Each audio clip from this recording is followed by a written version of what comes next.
বর্তমান সময়েও নানা ধরনের ট্যাগ আমাদেরকেও দেয় কি দেয় না বলেন? দেয়। আমাদেরকে কি বলে? মৌলবাদী বলে, বলে বলে ওই যে রাজাকার বলে। রাজাকার রাজাকার খেলার দিন শেষ।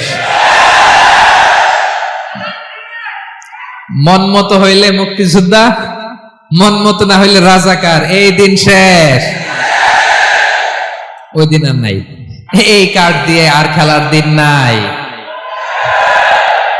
এগুলো মানুষ আর খায় না এখন, এগুলো গিলে না আর। সাধারণ মানুষ বড্ড সচেতন। দেখেন কালের বিবর্তনে, সময়ের আবর্তনে একই পরিক্রমা আমাদেরকেও ট্যাগিং করে, আমাদেরকে মৌলবাদী বলে, ব্যাকডেটেড বলে, রাজাকার বলে, জঙ্গি বলে, যুদ্ধাপরাধী বলে। আছে না এরকম? ওয়াসবির আলা মা ইয়াকুলুন, নিজের সাথে মিলায় নেন, যা বলে ধৈর্য ধারণ করো। ওয়াহজুরহুম হাজরান জামিলা, জাস্ট ইগনোর দেম, ভালোভাবে ইগনোর করেন, খালাস, সালাম দিয়ে কেটে পড়েন। তাহলে প্রিয় ভাইরা, এই বিপদ আপদ আমাদের পিছু ছাড়বে না, পিছু ছাড়বে না। নবীদের পিছু ছাড়ে নাই, আমরা কোথায়? আমরা আর কি? বিপদ আমাদেরকে ধৈর্য ধারণ করতে হবে, মনোবল হারাইলে হবে না। তাহলে প্রিয় ভাইরা, এটাই জীবনের বাস্তবতা। সবর আমাদেরকে ইখতিয়ার করতে হবে, হতাশ হওয়া যাবে না। অনেকে আমরা অল্পতে হতাশ হই। এই যে আমরা ধৈর্য ধারণ করছি, এর ফল পাচ্ছি না। দীর্ঘ 1.5 দশক ধরে ধৈর্য ধারণ করছেন না আপনারা? এখন মুক্তি, স্বাধীনতা, বিজয় এনে দিয়েছে কে? ধৈর্য ধারণ করুন। ধৈর্যের যে ফলাফল, এটা বড় মিষ্টি। আসসালামু আলাইকুম ওয়া রাহমাতুল্লাহি ওয়া বারাকাতুহু। আমরা শুরুতে আল্লাহ রাব্বুল ইজ্জা ওয়াল জালালের দরবারে শুকরিয়া জ্ঞাপন করছি, যিনি আজকে আমাদেরকে এরকম চমৎকার একটি পরিবেশে, চমৎকার একটি ইসলামিক কনফারেন্সে উপস্থিত হওয়ার সুযোগ করে দিয়েছেন। আমরা সবাই পড়ছি কালিমাতুশ শুকর, আলহামদুলিল্লাহ। সম্মানিত সুধী, আমরা এই পৃথিবীতে খুব অল্প একটা সময়ের জন্য, একটা ট্রানজিট পিরিয়ড কাটানোর জন্য বেসিকলি আমরা এই পৃথিবীতে এসেছি। আমরা কি চিরকাল এই পৃথিবীতে থাকবো বলেন তো? না, একটা ট্রানজিট পিরিয়ডে আমরা এসেছি, আবার চলে যেতে হবে। এই যে আমাদের জীবন, এই জীবনের জন্য বিপদ আপদ, পরীক্ষা, স্ট্রাগল, এটা অনিবার্য, এটা হবে। বিপদ নাই, কষ্ট নাই, আপদ নাই, অনিশ্চয়তা নাই, স্ট্রাগল নাই, এমনকি কেউ আছে এখানে? কেউ কি হাত তুলে বলতে পারবেন যে হুজুর আমার জীবনে কোনো বিপদ নাই, অথবা আমার জীবনে কোনো দুঃখ নাই, কষ্ট নাই, কোনো স্ট্রাগল নাই, কোনো রিস্ক নাই? এরকম সৌভাগ্যবান কেউ আছেন এখানে? তাহলে জীবনের জন্য পরীক্ষা, এটা অনস্বীকার্য, হবেই হবে পরীক্ষা। পৃথিবীর জীবনটাই এমন, এভাবেই এই লাইফকে ডিজাইন করা হয়েছে। পরীক্ষা থাকবে, এখানে বিপদ থাকবে, এগুলো উত্তীর্ণ হয়ে আপনাকে যেতে হবে। চির সুখ, চির শান্তি, এটাই পৃথিবীতে হয় না। চির সুখ এবং চির শান্তির জায়গা হচ্ছে জান্নাত। চির সুখ এবং চির শান্তি কোথায়? এটা জান্নাতের বৈশিষ্ট্য। চির সুখ, চির শান্তি, টেনশন নাই, ঝামেলা নাই, পরীক্ষা নাই, বিপদ নাই, রিস্ক নাই, স্ট্রাগল নাই। এটা হচ্ছে দ্য ফিচার্স অফ জান্নাত, জান্নাতের ফিচার। কিন্তু সমস্যা বাদে তখন যখন জান্নাতের ফিচার আমরা দুনিয়ায় খুঁজি। যেটা পাবো আমরা জান্নাতে, এটা খুঁজি কোথায়? এই তখনই সমস্যা বাদে। And this is the main problem. এটাই বড় সমস্যা। এই সমস্যার সমাধান কোথায়, এটা নিয়ে আজকে আমি কিছু কথা অ্যাড্রেস করবো ইনশাআল্লাহ। তো তাহলে আসুন শুনি জান্নাতের ফিচার কি। জান্নাতের কমন একটা ফিচার হচ্ছে জান্নাতে there will be no sickness in paradise. জান্নাতে কোনো অসুস্থতা থাকবে না, চিরসুস্থ। সুবহানাল্লাহ পড়েন। চিরসুস্থ, চির সবল, কেউ অসুস্থ হবে না জান্নাতে। জান্নাত হবে অ্যান্টি এইজিং, জান্নাতে বয়স বাড়বে না কারো, চির যৌবনা, চির যুবক, অ্যান্টি এজিং। আপনারা জানেন যে বর্তমান পৃথিবীতে অ্যান্টি এজিং ক্রিম পাওয়া যায় না? ক্রিম, কথা বুঝতেছেন? অ্যান্টি এজিং ক্রিম পাওয়া যায়। তারা বলে এই ক্রিম মাখলে চামড়ায় ভাঁজ পড়ে না। এটার দাম আছে কিন্তু অনেক। অ্যান্টি এজিং ক্রিম লাগায়, শ্যাম্পু ইউজ করে, অ্যান্টি এজিং অয়েল আছে, এটা দিলে নাকি চামড়ায় ভাঁজ পড়ে না। ইভেন ভারতের অনেক বড় একজন ব্যবসায়ী মুকেশ আম্বানি, নাম শুনছেন না, যে তার ছেলের বিয়ে হয়ে গেল। তো এই মুকেশ আম্বানির স্ত্রী নীতা আম্বানি, সে কিছুদিন আগে এক বটল গোল্ড ওয়াটার খেয়েছে, gold water, and it's cost $60,000 $60,000 দাম এক বোতল গোল্ড ওয়াটারের। কেন? ফর অ্যান্টি এজিং, যাতে বয়সের ছাপ গালে না থাকে। এখন বলেন, এভাবে কি আমাদের বয়সকে ধরে রাখা সম্ভব এই পৃথিবীতে? সম্ভব না, কারণ এই ফিচারটা দুনিয়ার ফিচার না, এটা জান্নাতের ফিচার। সুবহানাল্লাহ পড়েন। তাহলে জান্নাতে কেউ অসুস্থ হবে না, জান্নাত হবে চির যৌবন, চির যৌবনা। ওখানে আমরা যুবক থাকবো, প্রত্যেকে 33 বছরের যুবক যুবতী হয়ে জান্নাতে ঢুকবো। বিষ্ণু ইসলাম বলেন, আহলুল জান্নাতি জুরদা ওয়া মুরদা ওয়া আবনাউ সালাসিন ওয়া সালাসিন। জান্নাতে যারা যাবে শুভ্র দাড়িবিহীন, প্রত্যেকে হবে 33 বছর বয়সের। ওই যে 33 বছর বয়সে একবার ঢুকলেন, আর বয়স বাড়বে না, ওইটাই চিরকাল ওই বয়স পাবেন। জান্নাতের আরেকটা ফিচার হচ্ছে নো ফ্রাস্ট্রেশন, কোনো চিন্তা নাই, দুশ্চিন্তা নাই, হাইপার টেনশন নাই, সজীব প্রাণবন্ত। সুবহানাল্লাহ। জান্নাতের আরেকটা ফিচার হচ্ছে there is no expiry date in জান্নাত। এক্সপায়ারি ডেট আছে? জান্নাতে যে ঢুকবো 7 দিনের জন্য চেক ইন, নাকি? চেক ইন কয় দিনের জন্য? 7 দিন, 10 দিন পরে চেক আউট করে ফেলবে, এরকম না। নো এক্সপায়ারি ডেট, আজীবন। একবার এন্ট্রি পেলে বের হওয়ার টেনশন নাই। আল্লাহু আকবার। তাহলে no expiry date, rather it's eternal, আজীবন থাকবেন, খালিদিনা ফিহা, চিরকাল থাকবেন। এবং জান্নাতের সবচাইতে গুরুত্বপূর্ণ ফিচার হচ্ছে there will be no death in জান্নাত। জান্নাতে আপনার আর মৃত্যু হবে না, মৃত্যুর বিদায় হবে। তার মানে আপনি অমর হবেন। তাহলে আপনি চির সুস্থ, চির সবল হবেন জান্নাতে, চির যুবক থাকবেন, প্রাণবন্ত থাকবেন, আপনি অমর হবেন, আপনি জান্নাতে মরবেন না। জান্নাতীরা যখন জান্নাতে যাবে, ফেরেশতারা ডেকে বলবে, ইয়া আহলাল জান্নাতি ইন্না লাকুম আন তাসিহু ফালা তাসকামু আবাদা। জান্নাতীরা চিরকাল সুস্থ থাকবা, অসুস্থ হবা না। ইন্না লাকুম আন তাশিব্বু ফালা তাহরামু আবাদা, তোমরা শাবাব থাকবা, বুড়া হবা না। ওয়া ইন্না লাকুম আন তাহইয়াউ ফালা তামুতু আবাদা, চিরকাল বেঁচে থাকবা, মরবা না। এবং সেদিন জান্নাতে মৃত্যু দেয়া হবে, মৃত্যু দেয়া হবে। ইউতাল মাউতু বিকাবশিন আমলাহ, একটা ছাগলের আকৃতিতে মৃত্যুকে আনা হবে। ফায়ুযবাহুল মাউত, মৃত্যুকে জবাই দেয়া হবে। এবার জান্নাতীরা তাকিয়ে থাকবে, ফেরেশতারা বলবে, ইয়া আহলাল জান্নাতি খুলুদুন ফালা মাউত, হে জান্নাতীরা চিরকাল এই জান্নাতে থাকবে। তাহলে জান্নাতের ফিচার পাইছেন? এখন কোন বোকা যদি এই ফিচার দুনিয়ায় খোঁজে, পাবে?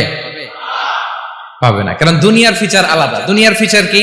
এই দুনিয়াতে বিপদ আসবে, কষ্ট আছে দুনিয়াতে, হতাশা আছে, ভয় আছে, অসুস্থতা আছে, বার্ধক্য আছে, এবং এই দুনিয়ার একটা এক্সপায়ারি ডেট আছে, আছে না? দ্য ডে ইউ ডাই, যেদিন আপনি মারা যাবেন, এটা আপনার এক্সপায়ারি ডেট। চলে যেতে হবে, চলে যেতে হবে। এই পৃথিবীতে মৃত্যুর অস্তিত্ব আছে। সবকিছু থমকে দিয়ে, আপনাকে চমকে দিয়ে মৃত্যু চলে আসবে, ঠিক কিনা বলেন? তাহলে এগুলো হচ্ছে দুনিয়ার ফিচার। এই দুনিয়াতে বিপদ আপদ, কষ্ট, ঝুঁকি, স্ট্রাগল, বার্ধক্য, অসুস্থতা, এগুলো নিয়ে আমাদেরকে টিকে থাকতে হয়। এটা দুনিয়ার ফিচার, মিলাই ফেললে হবে না। জান্নাতের ফিচার একটা, দুনিয়ার ফিচার আরেকটা। দুনিয়াতে কষ্ট থাকবে, বিপদ আপদ থাকবে। এই দুনিয়ার ফিচারটা আল্লাহ তাআলা কোরআনের একটা আয়াতে খুব চমৎকার ভাবে উল্লেখ করেছেন। সেটা দিয়েই আমি আলোচনা শুরু করেছি। আল্লাহ তাআলা ইরশাদ করছেন, ওয়ালা নাবলুওয়ান্নাকুম বিশাইইম মিনাল খাউফি ওয়াল জু'i ওয়া নাকসিম মিনাল আমওয়ালি ওয়াল আনফুসি ওয়াস সামারাত ওয়া বাশশিরিস সাবিরিন। আল্লাহ তাআলা বলছেন, অবশ্যই অবশ্যই আমি তোমাদেরকে পরীক্ষা করব, ভয় দিয়ে, ক্ষুধা দিয়ে, সম্পদের ঘাটতি দিয়ে, আতঙ্ক দিয়ে, প্রাণনাশ দিয়ে, ফল ফসলের হানি দিয়ে পরীক্ষা করব। কিন্তু এই পরীক্ষায় যারা উত্তীর্ণ হবে, যারা সবর ইখতিয়ার করবে, ওয়াবাশশিরিস সাবিরিন, ধৈর্যশীলদের জন্যই হচ্ছে সুসংবাদ। আলহামদুলিল্লাহ পড়ে। তাহলে সম্মানিত সুধী, আমরা বুঝতে পারলাম এই পৃথিবীর ফিচার হচ্ছে এখানে বিপদ থাকবে, বিপদ ছাড়া কেউ থাকবে না। স্ট্রাগল থাকবে, কষ্ট থাকবে, ঝুঁকি থাকবে, রিস্ক থাকবে, এবং নানা ধরনের বিপদ আপদ দিয়ে আল্লাহ তাআলা আমাদেরকে পরীক্ষা করবেন। এটা মাস্ট, এটা আমাদের মাইন্ডসেটে নিয়ে নিতে হবে, মাইন্ডসেটে এটা ক্লিয়ার থাকতে হবে। চিরসুখ চিরশান্তি এই দুনিয়াতে মিলবে, কোথায় মিলবে তাহলে? এটা তাহলে বিপদ আসবেই, আপদ আসবেই, পরীক্ষা থাকবেই আমাদের জীবনে। তবে ইন্টারেস্টিংলি মজার বিষয় হচ্ছে পরীক্ষাটা এক একজনের এক এক রকম। পুরো পৃথিবীটা একটা পরীক্ষা ক্ষেত্র, কিন্তু কারো প্রশ্নপত্রের সাথে কারো প্রশ্নপত্রের কোনো মিল নাই। সুবহানাল্লাহ। আমার পরীক্ষা একরকম, আপনার পরীক্ষা আরেক রকম, ওই ভাইয়ের পরীক্ষা আরেক রকম, ওনারটা আরেক রকম। সবাই পরীক্ষার্থী, সবাই পরীক্ষার্থী, কিন্তু কারো প্রশ্নপত্রের সাথে কারো প্রশ্নপত্রের কোনো মিল নাই। কারো জন্য পরীক্ষা হচ্ছে সে খুব অসুস্থ, প্রচন্ড অসুস্থতা, তার জন্য পরীক্ষা। ক্যান্সারের রোগী, দুরারোগ্য ব্যাধি, ডক্টর বলছে 4th স্টেজে চলে আসছে, কয়েক মাস বাঁচতে পারে, এটা তার জন্য পরীক্ষা। আবার কারো দেখবেন যে খুব একটা অসুস্থতা নাই, অসুস্থতার ঝামেলা নাই, কিন্তু তার দারিদ্রতা আছে, তার আর্থিক অনটন, এটা তার জন্য পরীক্ষা। আবার কারো দেখবেন অসুস্থতাও নাই, দারিদ্রতাও নাই, তার দাম্পত্য জীবনের সমস্যা আছে না নাই? অনেকের দেখবেন এগুলো কোনোটাই সমস্যা না, তার ছেলে কথা শোনে না, মাদকাসক্ত। আহা, মাদকাসক্ত, রিহ্যাবে পাঠায়, আবার আসে, আবার গাঁজা খাওয়া শুরু করে, আছে না নাই বলেন? দেখেন তার পরীক্ষাটা আবার আলাদা। অনেকের দেখবেন মেয়ে বাবার কথা শোনে না, আবার অনেকের দেখবেন যে ব্যবসায় সমস্যা, লসের পর লস, লাভ উঠাতে পারে না। তাহলে পরীক্ষা ছাড়া, বিপদ আপদ ছাড়া দুনিয়াতে কেউ নাই, কেউ নাই প্রিয় ভাইরা। এটা আমাদের মাথায় রাখতে হবে। পরীক্ষা আপনাকে দিতেই হবে, পরীক্ষা দিয়ে দিয়েই নিজেকে প্রমাণ করতে হবে। আর এক একজনের পরীক্ষাটা এক এক রকম, কারো পরীক্ষার সাথে কারো পরীক্ষার কোনো মিল থাকবে না। তো মাঝে মাঝে আমরা এটা ভুলে যাই। আল্লাহ তাআলা কালামে পাকে রিমাইন্ডার দিয়ে আমাদেরকে স্মরণ করিয়ে দিতে চান যে এই পৃথিবীতে আসলে তোমরা এসেছো পরীক্ষা দিতে। এটাই জীবনের বড় বাস্তবতা।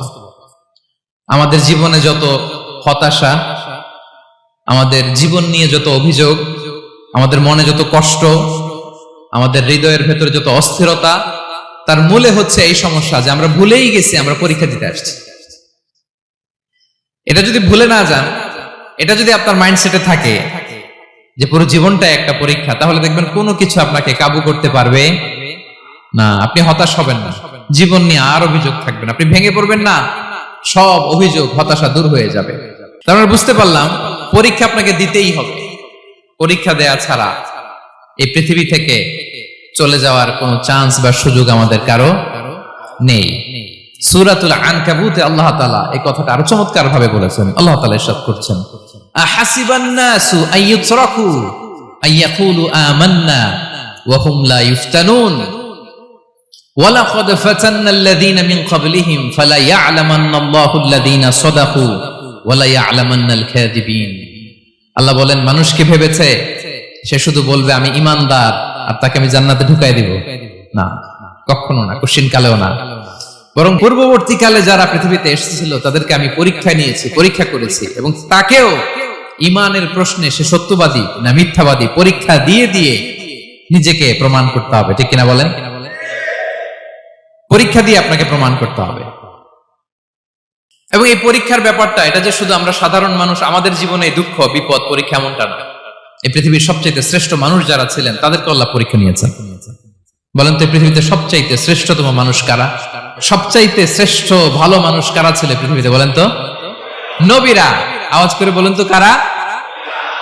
তো বলেন তো, নবীদের জীবনে পরীক্ষা ছিল কি ছিল না? হ্যাঁ ছিল। বেশি না কম?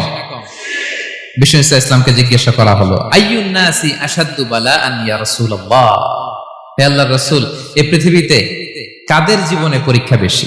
বিষ্ণু ইসলাম বললেন, আল আম্বিয়া, নবীদের জীবন। আল আম্বিয়া সুম্মাল আমসাল ফাল আমসাল, সবচাইতে জীবনে পরীক্ষার সম্মুখীন সবচাইতে বেশি হয়েছেন নবীরা। তারপরে নবীদের পরবর্তী অবস্থান যাদের, সিদ্দিকীন যারা, সোহাদা যারা, সলিহীন যারা, আল্লাহওয়ালা যারা, তাদের জীবনে পরীক্ষা বেশি। ইউবতালার রাজুলু আলা হাসাবি দীনি, ব্যক্তির দিনদারি যত বেশি তার জীবনে আল্লাহর পরীক্ষাও তত বেশি। আপনি আল্লাহওয়ালা হবেন, আপনার জীবনে পরীক্ষাও অনেক বেশি।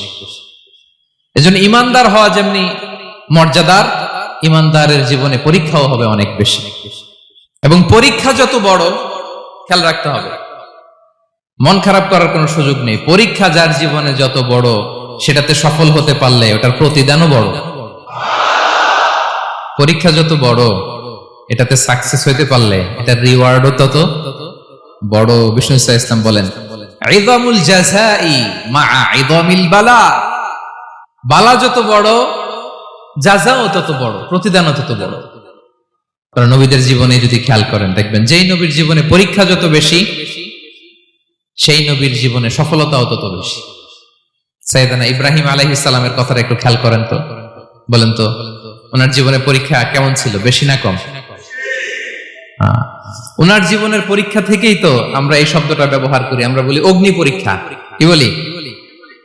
মানে আগুনে নিক্ষেপ করা হয়েছে সাইয়েদনা ইব্রাহিম আলাইহিস সালামকে, তাও স্বাভাবিকভাবে না, উলঙ্গ করে, নেকেট করে ওনাকে অপমানিত করবার জন্য ওনার গায়ের জামা কাপড় খুলে উলঙ্গ অবস্থায় আল্লাহর খলিল সাইয়েদনা ইব্রাহিম আলাইহিস সালামকে অগ্নিকুণ্ডে নিক্ষেপ করা হয়েছিল।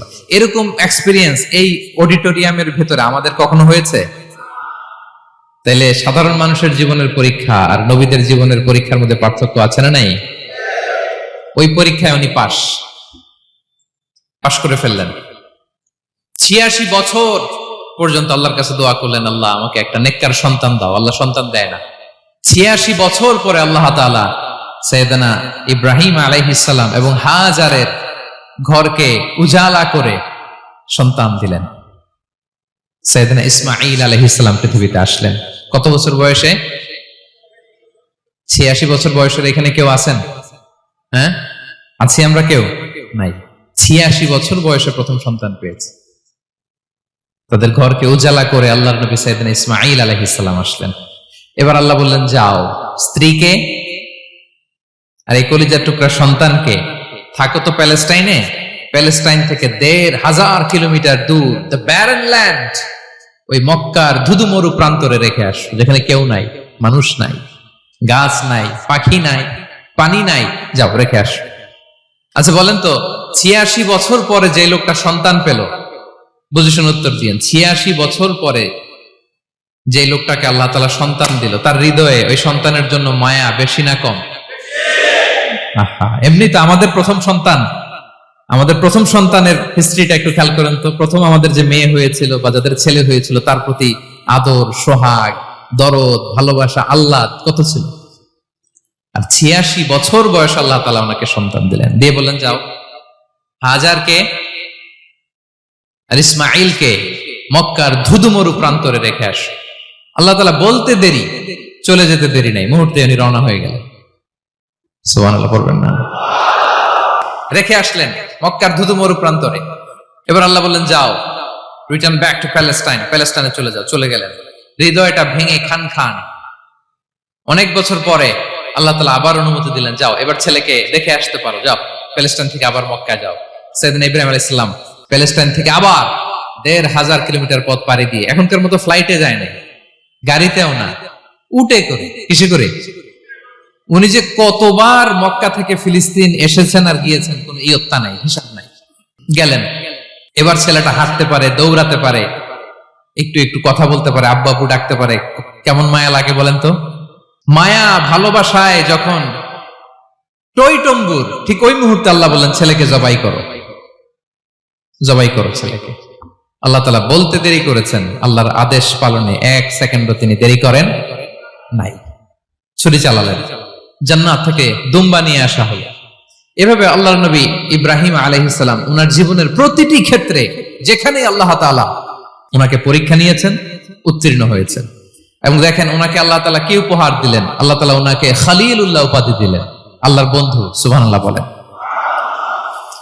আল্লাহ তাআলা বলছেন, ওয়া ইযি বিতালা ইব্রাহিম রাব্বুহু বিকালিমাতিন ফাআতাম্মাহুন, ক্বালা ইন্নী জাইলুকা লিন-নাসি ইমামা। আল্লাহ অনেকগুলো পরীক্ষা নিয়েছিলেন সাইয়েদনা ইব্রাহিম আলাইহিস সালাম, প্রতিটা পরীক্ষায় সাকসেসফুলি পাস করেছেন, গোল্ডেন এ প্লাস। আল্লাহ বলেন ইন্নী জাইলুকা লিন-নাসি ইমামা, I'm gonna make you the leader for the entire human being. I'm gonna appoint you as a leader for the entire universe. গোটা বিশ্বের জন্য, গোটা মানবতার জন্য আমি তোমাকে লিডার বানায় দিলাম। ইযামুল জাযাই মা'a ইযামিল বালা। পরীক্ষা যত বড়, ওই পরীক্ষায় পাশ করলে ওইটার ফলাফল ও প্রতিদানও বড়। তাহলে দেখেন প্রিয় ভাইরা, সাইয়েদনা ইব্রাহিম আলাইহিস সালামের জীবনে পরীক্ষার কোনো শেষ ছিল না। আমি আপনি কোথায়? আল্লাহর খালিলের জীবনে যদি এত পরীক্ষা থাকতে পারে, আমি আপনি কোথায় বলেন তো?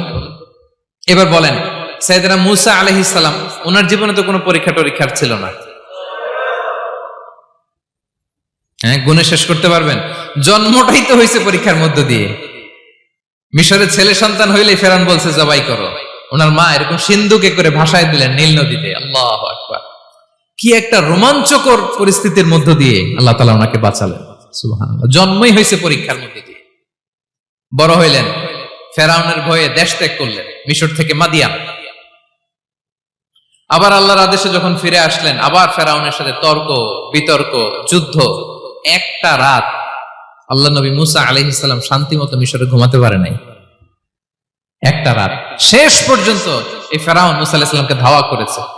ফেরাউনের ধ্বংসের আগ পর্যন্ত সে মূসা আলাইহিস সালামকে ধাওয়া করেছে। তার মানে মূসা আলাইহিস সালাম এই বিপদ আপদ পরীক্ষা এগুলো থেকে মুক্তি পান নাই। এবার বলেন ঈসা আলাইহিস সালামের কথা। ওনার জীবনে তার পরীক্ষা ছিল না। কি পরীক্ষা ছিল? হ্যাঁ, আল্লাহু আকবার। Same scenario goes to the biography of every messenger in the world. পৃথিবীর সব নবীর ক্ষেত্রে একই ঘটনা ঘটেছে। সাইয়েদনা ঈসা আলাইহিস সালাম দাওয়াত যখন দিলেন, ওনার বিরোধিতা শুরু হলো, ওনাকে হত্যার ষড়যন্ত্র হলো, ইভেন কি ওনাকে মারার জন্য বনি ইসরায়েলেরা উদ্ধত হলো, জানে বাঁচবার জন্য পালালেন, এক ঘরে ঢুকলেন, চারদিক দিয়ে ঘেরাও করলো, উনি দরজা জানালা লাগাই দিলেন। ওরা বললো একজন দরজা ভেঙে জানালা ভেঙে ভিতরে ঢুকো, ঢুকে দেখো বেটা ঈসা কি করে। একজন ভিতরে ঢুকছে, ঢুকার সাথে সাথে বল রাফাআহুল্লাহু ইলাইহি, আল্লাহ তাআলা ঈসা আলাইহিস সালামকে উপরে উঠায় নিল। আর যেই লোকটাকে তারা ভিতরে ঢুকালো, তার চেহারাকে আল্লাহ তাআলা ঈসা আলাইহিস সালামের চেহারার মতো করে দিলেন। এবার তার বাইরের সাথীরা বলে, ঘটনা কি বেটা? ঈসাও বেরোয় না, আমাদের লোকটাও বেরোয় না, সবাই ঢুক। দরজা ভেঙে ভেতরে ঢুকে দেখে ঈসা দাঁড়ায় আছে। বলেন তো এটা ঈসা না মিসা? এটা কি আসল ঈসা? ওমা কাতালু ওমা সালাবু ওয়ালাকিন শুব্বিহা লাহুম। আল্লাহ বলে তোমরা আমার নবী ঈসাকে হত্যাও করতে পারো নাই, শুলেও চড়াতে পারো নাই, আমি সেফটি সিকিউরিটি দিয়ে আমার নবী ঈসা আলাইহিস সালামকে আকাশে তুলে নিয়েছি। তাহলে ওনার জীবনে পরীক্ষার শেষ ছিল না। এবার যদি আমরা বিশ্বনবী সাল্লাল্লাহু আলাইহি ওয়াসাল্লামের জীবনের দিকে তাকাই, ওনার জীবনটা দেখেন তো। আমাদের পেয়ারা নবী বিশ্বনবী মুহাম্মদুর রাসূলুল্লাহ সাল্লাল্লাহু আলাইহি ওয়াসাল্লাম, ওনার জীবনে কি স্ট্রাগল ছিল? স্ট্রাগল। মাক্কি জীবনের কথা যদি একটু খেয়াল করেন, দেখেন তো 3 বছর শিয়াবে আবি তালেবে জেল খেটেছেন, না খেয়েছিলেন। ওনার বংশের লোকেরা প্রথমে ছাগল খেয়েছে, ছাগলগুলো যখন শেষ, ছাগলের চামড়াগুলো শুকিয়ে ওইটা খাইছে। গাছের পাতা ছাল এগুলো খেয়ে খাবারের অভাবে বেহুশ হয়ে পড়ে থাকতো তারা। না খেয়ে কয়দিন ছিলেন আপনি? আমি কয়দিন ছিলাম না খেয়ে? মনেই তো পড়ে না, না খেয়েছিলাম কিনা কোনোদিন। এ হচ্ছে মাক্কি জীবন। মেন্টালি প্রেসার দেয়া হয়েছে। বিশ্বনবীর চাচা আবু লাহাব, তার 2 ছেলে উতবা আর উতাইবা, এদের সাথে বিয়ে দিয়েছিলেন 2 মেয়ের। যখন দাওয়াত দেওয়া শুরু করলেন, 2 মেয়েকে ডিভোর্স দিয়ে দিল। দেখেন, একটা বাবার জন্য প্রাপ্তবয়স্কা মেয়েকে যখন উঠায় নেয়ার আগে ডিভোর্স দেয়, তার মানসিক অবস্থাটা কেমন থাকে বলেন? মেন্টালি প্রেসারাইজ করা হয়েছে, ফিজিক্যালি হ্যারাস করা হয়েছে। বিষ্ণু ইসলাম যখন নামাজে দাঁড়াতেন, উটের পচা নারী ভুঁড়ি বিষ্ণুবীর কাঁধে চাপিয়ে দেওয়া হতো। আপনার জীবনে এরকম ঘটছে কখনো? আপনি নামাজ পড়তেছেন, উটের পচা নারী ভুঁড়ি আপনার কাঁধে চাপিয়ে দেওয়া হয়েছে। কয়দিন হয়েছে এরকম? কয়দিন হয়েছে? হ্যাঁ, তারপরে তো আলহামদুলিল্লাহ বেরোয় না মুখ দিয়ে। কেমন আছেন হুজুর? কোয়েন না, বেশি একটা সুবিধার না, তাই না? বেশি একটা একটু মিলাবেন। কতটুকু পরীক্ষা আমরা দিয়েছি? তায়েফে গেলেন বিশ্বনবী, তায়েফে গেছিলেন জমির বায়না দিতে, তাই না? জমি কিনবে তায়েফে। তায়েফবাসীদেরকে জাহান্নামের আগুন থেকে বাঁচাতে গিয়েছিলেন, নিজের জন্য না। সেখানে তায়েফের ছেলেরা পাথর মেরেছে বিষ্ণু ইসলামের গায়ে। এত শুভ্র দেহ ছিল, চেহারা ছিল, বিষ্ণুবীর গা দিয়ে ঝরঝর করে রক্ত ঝরেছে। ফিজিক্যাল হ্যারাসমেন্টের শিকার হয়েছেন বিষ্ণু ইসলাম। যখন যেদিন বিষ্ণু ইসলামকে হত্যার ষড়যন্ত্র করা হলো, আল্লাহ তাআলার আদেশে তিনি মক্কা থেকে মদিনায় হিজরত করলেন। মদিনাতে যে একটা রাত, সপ্তম হিজরির আগ পর্যন্ত শান্তিতে ঘুমাতে পারেন নাই। 3 দিকে 3 ইহুদি বসতি, বনু কাইনুকা, বনু নদীর, বনু কুরাইজা। আহা, খাওয়ার মধ্যে বিষ মিশিয়ে দেয়া হয়েছিল বিষ্ণু ইসলামের। বাজুর, খাসির বাজুর রান পছন্দ করতেন। এক ইহুদি মহিলা বিষ্ণু ইসলামের ওই রানের মধ্যে বিষ মিশিয়ে দিয়েছিল। ওই বিষের যন্ত্রণায় মৃত্যুর আগ পর্যন্ত বিষ্ণুনবী কাতরাতেন, এবং উনি ইন্তেকালের সময় ওই বিষের ব্যথা যন্ত্রণাতে ইন্তেকাল করেছেন। বিষ্ণুনবীর ইন্তেকালটা শাহাদাতের ইন্তেকাল ছিল। বিষ্ণু ইসলাম বলেছেন, ওই যে খায়বার এলাকার ওই মহিলা যে আমার খাবারে বিষ মিশিয়েছিল, সেই বিষের যন্ত্রণা, বেদনা, কষ্ট আমি অনুভব করছি। খেয়ে না খেয়ে দিন প্রচারের কাজে নিজেকে দিয়েছ বিলিয়ে, তায়েফের কাফিরেরা চিনল না সে আলো, দুষ্ট ছেলেদের পিছু দিল লেলিয়ে, পাথরের আঘাতে ক্ষত বিক্ষত হয়ে সারা শরীর থেকে রক্ত ঝরে। হে রাসূল তোমাকে ভুলি আমি কেমন করে, হে রাসূল তোমাকে ভুলি আমি কেমন করে। হাজার ব্যথা বেদনার পরে ফিরে আসনি তুমি আপন ঘরে, দিনের আলো তুমি ছড়িয়ে দিতে চলে গেলে মদিনায় মক্কা ছেড়ে।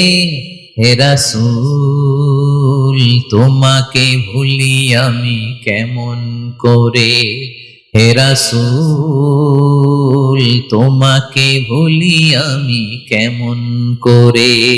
ঠিক কিনা বলেন? একটা রাত শান্তিতে, শান্তির ঘুম তিনি দিতে পারেন নাই।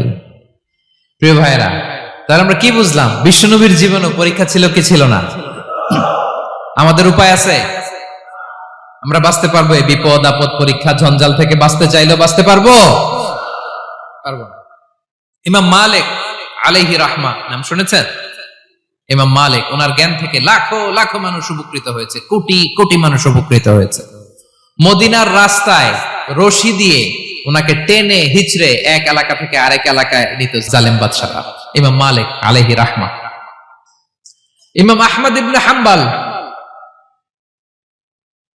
ওনাকে বেত্রাঘাত করা হতো, চাবুক দিয়ে পেটানো হতো। আল ইমাম আল আযম আবু হানিফা আলাইহি রাহমা, ওনাকে কারাবন্দী করা হয়েছিল। তার মানে দেখেন, যত বড় বড় স্কলার, যত বড় বড় মাশায়েখ, এমনকি আম্বিয়া আলাইহিমুস সালাম, ওনারাও পরীক্ষা বিপদ আপদ থেকে রেহাই পান। পাইছে? তাহলে আপনি আর আমি পাবো? বলেন তো। তাহলে এটা আমাদের ব্রেইনে গেঁথে নিতে হবে যে জীবন মানেই এখানে বিপদ থাকবে, পরীক্ষা থাকবে, স্ট্রাগল করে করে আমাকে আগাতে হবে। কেউ আমার জন্য রেড কার্পেট বিছিয়ে রাখবে না। এই জীবনটা বড় জটিল। This is life, how it's design. এভাবেই পৃথিবীকে ডিজাইন করা হয়েছে। এখানে বিপদ আছে, কষ্ট আছে। এই পরীক্ষা দিয়ে দিয়ে আপনাকে উত্তীর্ণ হতে হবে। বুঝতে পেরেছেন প্রিয় ভাইরা? নাও দ্য কোশ্চেন আরাইজ, এখন প্রশ্ন হচ্ছে, কেন আল্লাহ এই পরীক্ষা নেন? কেন? আল্লাহ তাআলা সূরা মুলকে বলেছেন, এই পৃথিবী সাজানোর, এই জীবন মৃত্যুর এই খেলা, এটার উদ্দেশ্যটাকে আল্লাহ তাআলা স্পষ্ট করে বলেছেন। আল্লাযী খালাকাল মাউতা ওয়াল হায়াতা লিয়াবলুয়াকুম আইয়ুকুম আহসানু আমালা। জীবন মৃত্যু দিয়ে তোমাদের জীবনকে সাজানো হয়েছে এজন্য, যাতে করে তিনি তোমাদের পরীক্ষা করতে পারেন। কি করতে পারেন? তোমাদের মধ্যে কে সৎকর্মে অগ্রগামী, কে কাজে ভালো, আমলে ভালো, এটা দেখার জন্য। বেসিকলি আল্লাহর দেখার প্রয়োজন নাই, আমাদেরকে দেখানোর জন্য এই পরীক্ষার আয়োজন। আমি ভালো করবো না খারাপ করবো এটা আল্লাহ জানে না, তো ওনার পরীক্ষা করা লাগে কেন? কথা বলেন। আমি জান্নাতি না জাহান্নামী এটা আল্লাহ জানেন না? বেসিকলি আমাদেরকে জানানোর জন্য এই পরীক্ষার আয়োজন। কাদেরকে জানানোর জন্য? মানে তুমি জেনে যাও তুমি জান্নাতি না জাহান্নামী। আমি ভালো করেই জানি। একটা ছোট্ট উদাহরণ দিলে বুঝতে পারবেন প্রিয় ভাইয়েরা। ধরেন আল্লাহ তাআলা দুইজনকে সৃষ্টি করলেন। উদাহরণস্বরূপ একজনের নাম আব্দুল্লাহ, আরেকজনের নাম আব্দুর রহমান। সৃষ্টির পরে আব্দুল্লাহকে বললেন, আব্দুল্লাহ আমি জানি তুমি পৃথিবীতে 50 বছর হায়াত পাইতা, খুব ভালো কাজ করতে, তুমি দুনিয়াতে অনেক ভালো কাজ করতে, এটা আমি আগেই জানি, আমার অসীম জ্ঞান বলে আমি আগে থেকেই জানি। তো যাও, তোমার এইমাত্র সৃষ্টি করলাম, যাও তুমি জান্নাতে ঢুকে যাও, কারণ আমি জানি তুমি জান্নাতি হবে।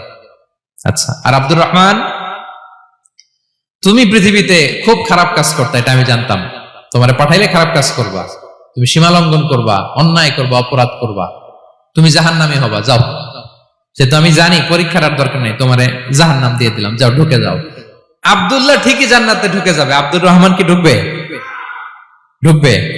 সে বলবে, আল্লাহ এইমাত্র আমারে বানাইলেন, এইমাত্র আপনি আমাকে সৃষ্টি করলেন, সৃষ্টি করেই বলতেছেন তুমি জাহান্নামে যাও, আর বলতেছেন আমি জানি দুনিয়াতে পাঠালে তুমি খারাপ কাজ করবা, তুমি জাহান্নামী হবা, পাঠানোর আর কি দরকার, আগে থেকে জাহান্নামে যাও। আল্লাহ আপনি জানলে জানতে পারেন, আমি তো জানি না। ঠিক কিনা বলেন? সে বলবে, না আল্লাহ আপনি ভুল বলতেছেন, এই দুনিয়াতে পাঠাইলে আমি খুব ভালো কাজ করতাম, আমি সীমা লঙ্ঘন করতাম না, নামাজ পড়তাম, রোজা রাখতাম, হজ করতাম, যাকাত দিতাম, সাদাকা করতাম, চ্যারিটি করতাম, জনকল্যাণকর সব ভালো কাজগুলো আল্লাহ আমি করতাম।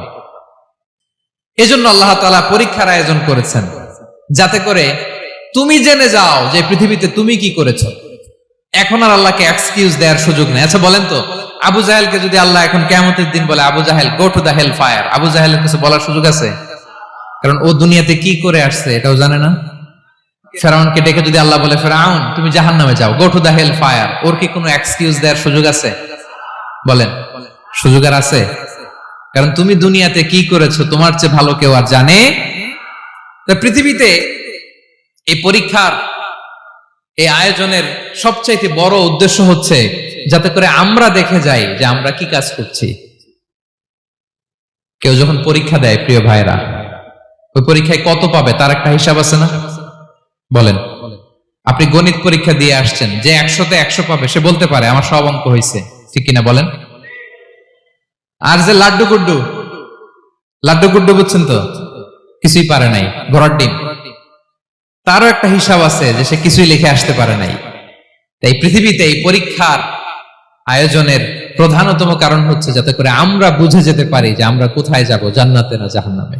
প্রিয় সুধী, এ পর্যায়ে আমরা জানবো এই যে পরীক্ষা আল্লাহ তাআলা নিচ্ছেন আমাদেরকে, এই পরীক্ষায় সফল হওয়ার মূল মন্ত্র কি। কোরআনে বিভিন্ন আয়াতে এই পরীক্ষার কথা বলা হয়েছে এবং এই পরীক্ষার সফলতার মূল মন্ত্রও কোরআনে ঘোষিত হয়েছে। আলহামদুলিল্লাহ বলেন।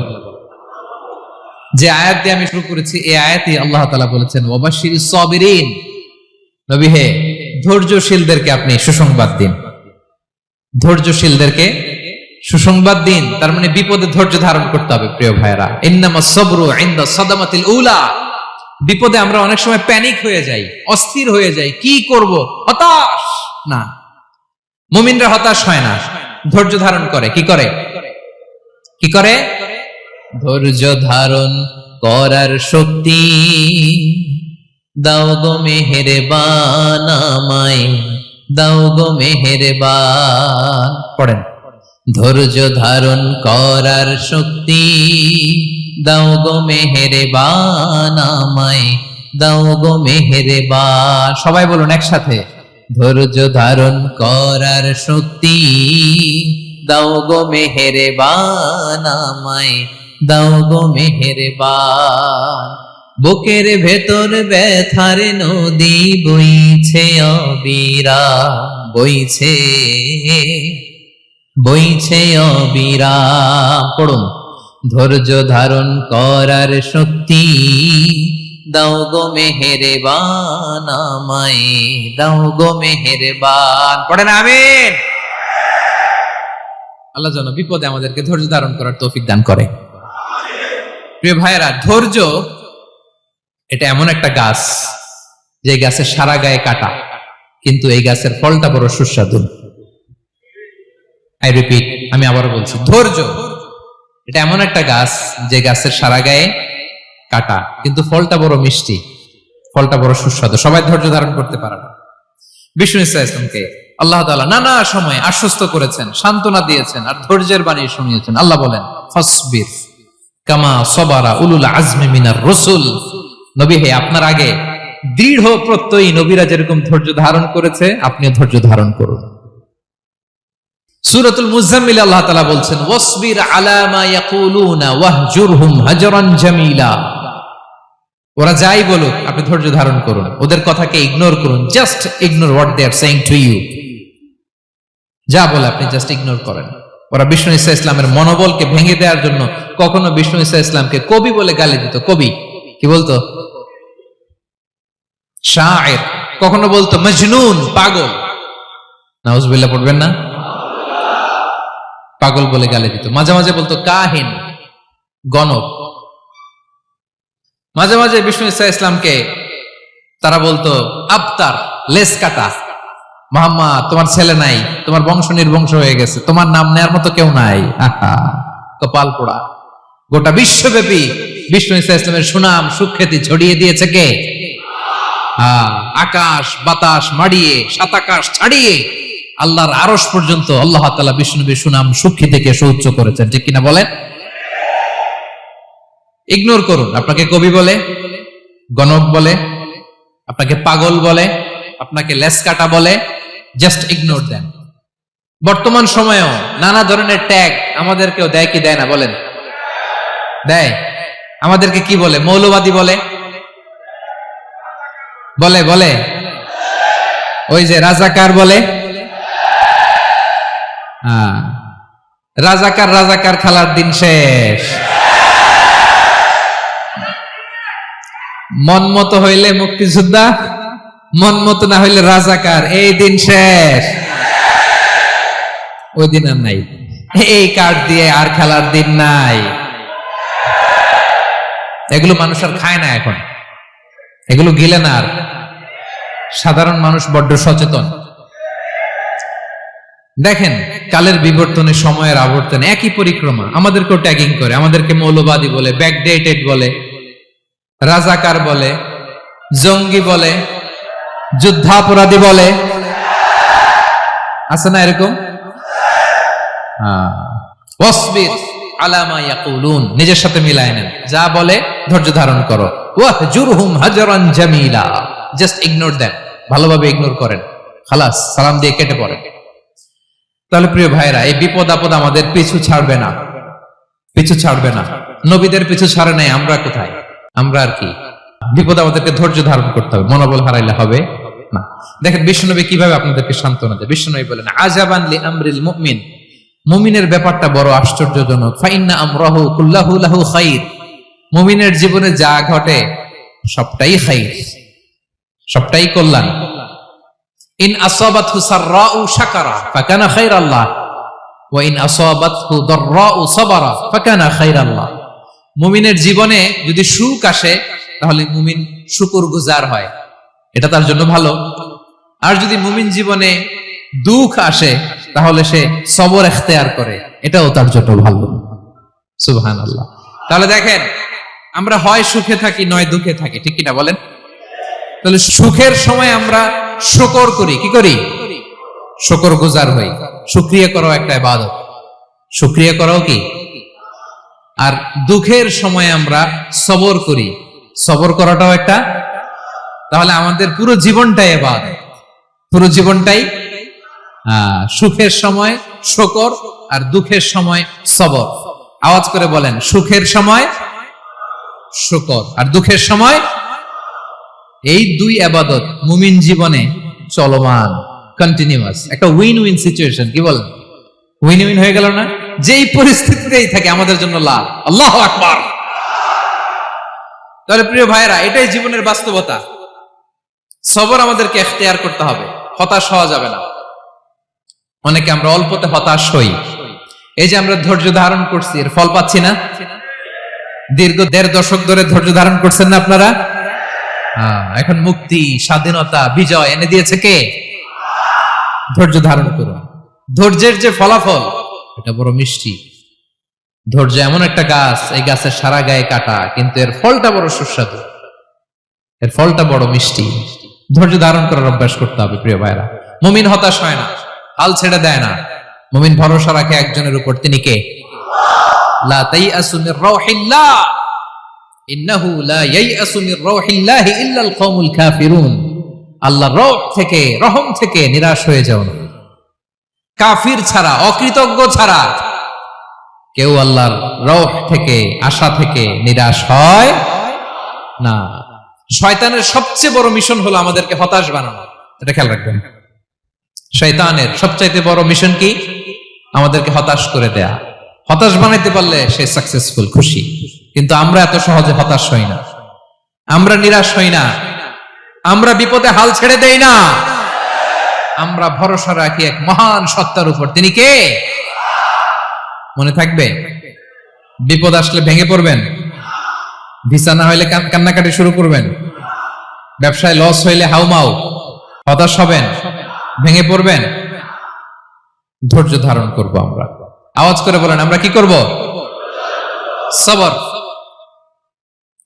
বিপদ ট্যাকেল দেওয়ার প্রথম স্টেপ হচ্ছে সবর। ধৈর্য ধারণ করতে হবে। অবশ্যই সাবিরিন, ধৈর্যশীলদেরকে সুসংবাদ দাও। বিপদ থেকে বাঁচার দ্বিতীয় স্টেপ হচ্ছে এই বিপদ থেকে উত্তরণের চেষ্টা করতে হবে। কন্টিনিউয়াস প্রচেষ্টা চালিয়ে যেতে হবে। ওয়াল্লাযীনা জাহাদু ফিনা লানাহদিয়ান্নাহুম সুবুলানা। যারা আমার রাস্তায় চেষ্টা করে, প্রচেষ্টা করে, স্ট্রাগল করে, তাদেরকে আমি পথ দেখিয়ে দেই, সুবুল দেখিয়ে দেই, ওয়ে আউট দেখায় দেই, এক্সিট দেখায় দেই। কোথাও আটকাবেন না আপনি, আপনাকে এক্সিট দেখাই দিবে কে? মালয়েশিয়াতে কেলুয়ার বলে না? কেলুয়ার কি বলে চেনেন? কেলুয়ার মানে কি? এক্সিট। এক্সিট পেয়ে যাবেন, আটকাবেন না আপনি জীবনে কোথাও। 3 নাম্বার, আল্লাহর উপর তাওয়াক্কুল করতে হবে বিপদ আসলে। ওমাইয়া তাওয়াক্কাল আলাল্লাহি ফাহুয়া হাসবুহ। আল্লাহর উপর যে তাওয়াক্কুল করে, আল্লাহই তার জন্য যথেষ্ট হয়ে যায়। তাহলে বিপদে প্রিয় ভাইরা আমরা প্যানিক হব না, ধৈর্য ধারণ করব, বিপদ থেকে উত্তরণের সর্বোচ্চ প্রচেষ্টা চালিয়ে যাব, আর ভরসা রাখবো একজনের উপর, তিনি কে? আর বিপদ আসলে এটাকে নেগেটিভলি নেবেন না সবসময়। বিপদ আপদ এটা অনেক পজিটিভ, ভালো জিনিস আমাদের জীবনে বয়ে নিয়ে আসে। শাইখুল ইসলাম ইবনু তাইমিয়া আলাইহি রাহমা, উনি বলতেন, খুব দামি কথা, খুব হেভি ওয়েট কথা, মনোযোগ দিয়ে শুনুন। তিনি বলতেন, যে নেয়ামত তোমাকে আল্লাহ থেকে দূরে সরায়, ওই নেয়ামতের চেয়ে বিপদ ভালো, যে বিপদ তোমাকে আল্লাহর দিকে ধাবিত করে। আই রিপিট, আমি আবারও বলি, যে নাজ নেয়ামত তোমাকে আল্লাহ থেকে দূরে সরিয়ে দেয়, সে নাজ নেয়ামতের চেয়ে ওই বিপদ আপদ ভালো, যে বিপদ আপদ তোমাকে আল্লাহর কাছে টেনে নেয়। তাহলে বিপদ আপদ আসলে আপনি হতাশ হবেন? আর কখনো দুঃখ করবেন? মোয়ারের ভাইয়েরা, আর মন খারাপ করবেন? আপনি খেয়াল করে দেখেন, বিপদ আসলে আমরা আল্লাহরে ডাকি বেশি। যখন অসুস্থ আপনি খেয়াল করেন তো, আল্লাহ আল্লাহ, তুমি ছাড়া বাঁচানোর কেউ নাই, আল্লাহ আল্লাহ তুমি হেফাজত করো, আল্লাহ তুমি সুস্থ করে দাও। যখন লাইফ থ্রেট, দেখেন আপনি গুম হয়ে যেতে পারেন, আপনার কারাবন্দী করতে পারে, এরকম একটা বিপদের মধ্যে আছেন, তখন খেয়াল করেন তো আল্লাহর সাথে আপনার কানেক্টিভিটি, রিলেশনশিপটা কতটা ডেভেলপ হয়। বিপদে পড়লে আমরা আল্লাহরে ডাকি বেশি। তাহলে বিপদ আপদেরও কিছু পজিটিভ সাইড বা দিক আমাদের জীবনে আছে না নাই? অনেক পজিটিভ দিক আছে, কয়েকটা শেয়ার করি। 1 নাম্বার, আল্লাহ, 1 নাম্বার পজিটিভ সাইড তো বললাম, ইমাম ইবনু তাইমিয়া যেটা বললেন। এরপরে হচ্ছে মাঝে মাঝে আল্লাহ তাআলা আমাদের মর্যাদাকে আপগ্রেড করতে চায়, এলিভেট করতে চায়। আপনি ধরেন কোন একটা এয়ারলাইন্সের রেগুলার প্যাসেঞ্জার টিকিট কাটেন, মাঝে মাঝে হঠাৎ করে দেখবেন কাউন্টারে গেলে তারা বলে, you are upgraded to business class, অথবা you are upgraded to first class. যেহেতু রেগুলার প্যাসেঞ্জার, অনেক মাইলস জমা হয়েছে, আপগ্রেড করে দেয়। আল্লাহ তাআলা মাঝে মাঝে চায় তিনি আমাদের মর্যাদাকে, র্যাঙ্ক এটাকে আপগ্রেড করবেন, কিন্তু আমার যে আমল আখলাকের অবস্থা ওইটা দিয়ে ওই আপগ্রেড র্যাঙ্কে যাওয়ার সুযোগ নাই। বুঝতেছেন কথা? আল্লাহ চায় আমার লেভেল একটু আপ করতে, কিন্তু আমার আমলের যে অবস্থা এতে আমি ওখানে যাই না। তখন আল্লাহ কিছু বিপদ আপদ দিয়ে, পরীক্ষা দিয়ে বান্দাকে টেস্ট করে। ওই পরীক্ষায় যদি উত্তীর্ণ হন, সাথে সাথে আল্লাহ তাআলা আপনার লেভেল বা র্যাঙ্ক আপগ্রেড করে দেয়। সুবহানাল্লাহ পড়বেন না? তাহলে লাভ না লস? আওয়াজ করে বলেন, লাভ না লস? মুমিন জীবনের সব লাভ। যত বিপদ আপদ আপনাকে স্পর্শ করে প্রতিটাতেই আপনার জন্য কল্যাণ। বিষ্ণু ইসা ইসলাম বলেন, মা ইউসিবুল মুসলিমা মিন নাসাবিন ওয়ালা ওয়াসাবিন ওয়ালা হাম্মিন ওয়ালা হুজনিন ওয়ালা আযান ওয়ালা গাম্মিন হাত্তা শাওকাতি ইউশাকুহা ইল্লা কাফারাল্লাহু বিহা খাতায়া। আপনার জীবনে যত দুঃখ, যত যন্ত্রণা, যত টেনশন, যত অ্যাংজাইটি, যত ইনজুরি, এমনকি গোলাপ ফুল পাড়তে যে ওখানে যে কাটা বাঁধছে, বড়ই খেতে যে বড়ই গাছে ওঠার পর যে একটা কাটা বিঁধছে আপনার হাতে, এর কারণে আল্লাহ তাআলা আপনার গুনাহ মাফ করে দেয়। সুবহানাল্লাহ। তাহলে বিপদ আপদ দিয়ে আল্লাহ বান্দার মর্যাদাকে আপগ্রেড করে। বিপদ আপদে ফেলে আল্লাহ তাআলা বান্দার পাপ মোচন করে। বিপদ আপদ দিয়ে আল্লাহ তাআলা বান্দার শাস্তি মওকুফ করে। এমন পাপ করছেন এটার জন্য শাস্তি বরাদ্দ হয়ে গেছে, কিন্তু আল্লাহ তাআলা ওই শাস্তি থেকে মাঝে মাঝে আপনাকে বাঁচাতে চায়, তখন কিছু বিপদ দিয়ে বান্দারে পরীক্ষা করে। উত্তীর্ণ হলেই আল্লাহ তাআলা ওই শাস্তিকে মওকুফ করে দেয়। তাহলে আসুন সামারি করি, পুরো আলোচনাটার সামারি করি। বিপদ আপদ, পরীক্ষা, স্ট্রাগল, কষ্ট, এটা সুন্নাতুল্লাহি ফিদ দুনিয়া। এই দুনিয়ায় আল্লাহর সুন্নাত, এর বাইরে কেউ যেতে পারে না, ইভেন নট দ্য মেসেঞ্জার্স, নবীরাও না। আজকের আলোচনায় শুনছেন না নবীদের জীবন দিয়ে কি গেছে, ups and downs, test and trial, নবীরাও না। তাহলে এটা আমাদের মাইন্ডসেটের সাথে সেট আপ করে নিতে হবে যে অতীতে, বর্তমানে, ভবিষ্যতে বিপদ আপদ মুক্ত এই পৃথিবীতে কেউ থাকবে না। পারবেন? হ্যাঁ, এটা মাইন্ডসেটে নিয়ে নিতে হবে যে এটাই জীবন।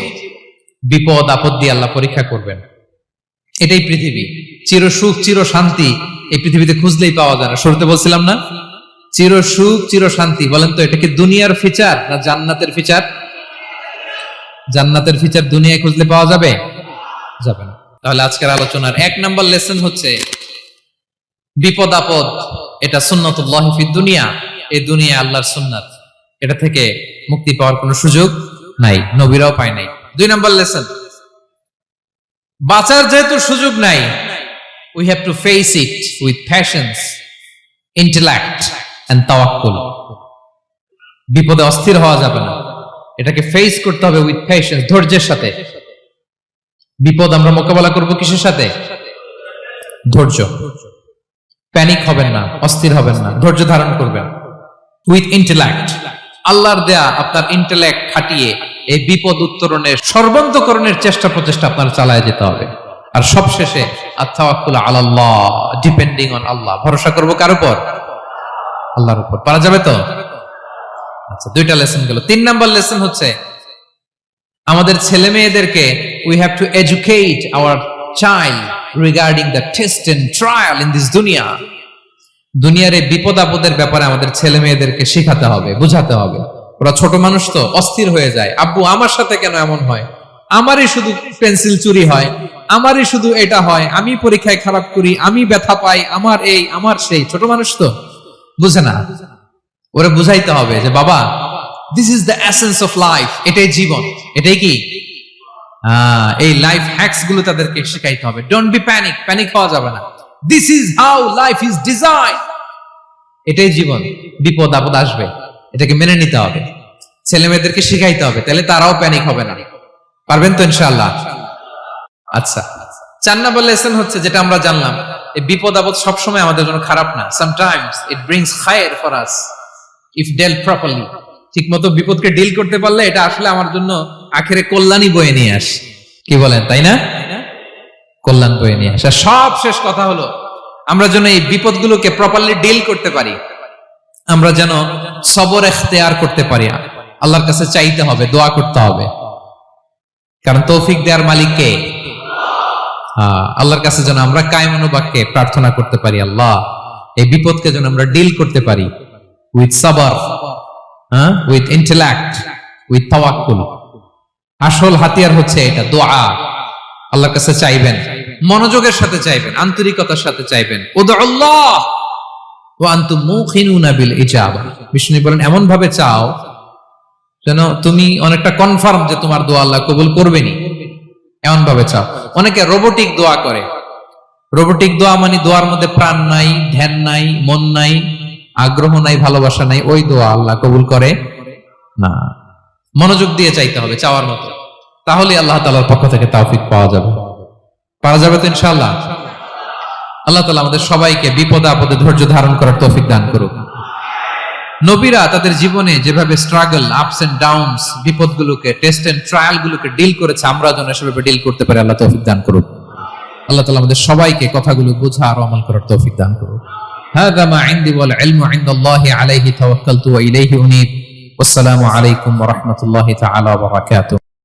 নিয়মিত ইউটিউব ভিডিও দেখতে সাবস্ক্রাইব করুন। নতুন নতুন ভিডিও পেতে ঘন্টা বাটনটি চাপুন।